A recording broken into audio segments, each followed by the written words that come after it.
Breaking news আজকে বিশেষ বার্তা মুসলিম ভাইদের জন্য। শুক্রবারে যারা জুম্মার নামাজ আদায় করতে পারবেন না তাদের জন্য ফাইন করা হয়েছে।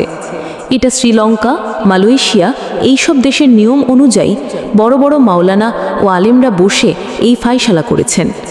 বলা হয়েছে গুরুত্বপূর্ণ মসজিদে নামাজ না পড়লে আপনাকে ফাইন দিতে হবে, এমনকি 2 বছর পর্যন্ত জেলও হতে পারে।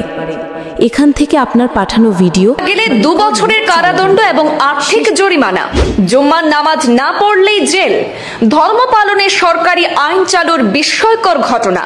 শুক্রবারের জুম্মার নামাজে অনুপস্থিত থাকলে এখন থেকে কঠোর শাস্তির মুখে পড়তে হবে মুসলিমদের। সরকারের নতুন আইন অনুযায়ী মুসলিম পুরুষদের বিরুদ্ধে 2 বছর পর্যন্ত সাজা এবং 62,000 টাকা পর্যন্ত আর্থিক জরিমানার বিধান রাখা হয়েছে।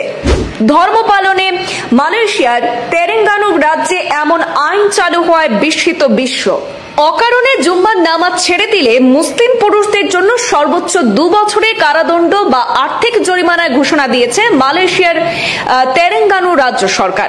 রাজ্যটি বর্তমানে শাসন করছে দেশটির রক্ষণশীল প্যান মালয়েশিয়ান ইসলামিক পার্টি অর্থাৎ পাস। গত সোমবার রাজ্য কর্তৃপক্ষ জানিয়েছে শরিয়া ফৌজদারি অপরাধ তাকজির আইন অনুযায়ী নিয়ম ভঙ্গকারীদের সর্বোচ্চ 3,000 রিঙ্গিত অর্থাৎ ভারতীয় টাকায় প্রায় 62,000 টাকা আর্থিক জরিমানা কিংবা সর্বোচ্চ 2 বছরের কারাদণ্ড অথবা উভয় শাস্তি দেওয়া হতে পারে।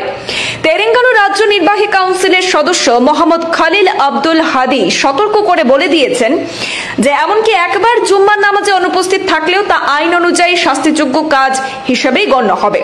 প্রসঙ্গত, এর আগে টানা 3 সপ্তাহ জুম্মার নামাজে অনুপস্থিত থাকলে শাস্তির বিধান ছিল। তিনি আরো বলেন, একটি বিষয় মনে করিয়ে দেওয়া খুবই গুরুত্বপূর্ণ যে জুম্মার নামাজ শুধু ধর্মীয় প্রতীক নয় বরং মুসলমানদের আনুগত্যের প্রকাশ। তাই শাস্তি দেওয়া হবে একেবারে শেষ উপায় হিসাবে, যখন কেউ বারবার এই বিষয়টি উপেক্ষা করবে। ধর্মীয় অনুশাসনকে গুরুত্ব দিতে এবার আইনকে আরো কঠোর করা হয়েছে। সেখানকার রাজ্য সরকার জানিয়েছে মানুষকে এই বাধ্যবাধকতার কথা মনে করিয়ে দিতে মসজিদগুলোতে ব্যানার টানানো হবে। সেই সঙ্গে অনুপস্থিতদের বিষয়ে ব্যবস্থা নেওয়া হবে জনগণের অভিযোগ অথবা টহল দলের মাধ্যমে।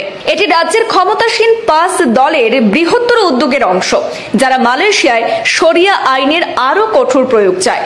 দলটি বর্তমানে দেশের পার্লামেন্টের সবচেয়ে বড় রাজনৈতিক দল এবং 13টি রাজ্যের মধ্যে 4টিতে তাদের শাসন রয়েছে। অতীতে দলটি শরিয়া ভিত্তিক কঠোর আইন প্রবর্তনের চেষ্টা করেছিল, যেখানে গুরুতর অপরাধের জন্য কঠিন শাস্তির প্রস্তাব রাখা হয়েছিল। উল্লেখ্য, মালয়েশিয়ায় দ্বৈত আইনি কাঠামো কার্যকর রয়েছে। মুসলিমদের ব্যক্তিগত এবং পারিবারিক বিষয়ে প্রযোজ্য শরিয়া আইন, পাশাপাশি সবার জন্য সিভিল আইনও বিদ্যমান। প্রায় 3,30,00,000 জনসংখ্যার সেই দেশে 2/3 জাতিগত মালয়, যাদের আইনের দৃষ্টিতে সবাই মুসলিম। বাকি অংশে রয়েছেন চীনা এবং ভারতীয় সংখ্যালঘু সম্প্রদায়। শেষে আমি ছিলাম কাশিম আলী, আপনার সঙ্গে ছিল আমার অফিসিয়াল চ্যানেল @boys123k। ধন্যবাদ সবাইকে।